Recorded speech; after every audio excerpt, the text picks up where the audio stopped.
ኢርባድ ኢብኑ ሳሪያ እንዲህ አለ ነብዩ ሰለላሁ ዐለይሂ ወሰለም ልብ ያዘነችበትና አይን ያነባችበት ምክር መከሩ ከዚያም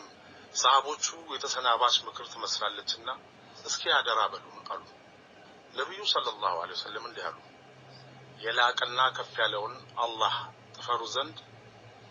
አደራ ላችኋለሁ አሚሮቻችሁ የሚሉትን ተሰሙና ተታዘዙ ዘንድ አደራ ላችኋለሁ ከአበሻ የመጣ ባሪያ እንኳን አሚር ቢሆንባችሁ ከናንተ ውስጥ እኮ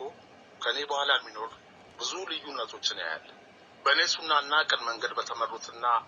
በተከተሉት የኔ ምትኮች ሱና አደራቸው በክራንቻ ጥብሳችሁ አጥብቃችሁ ያዟት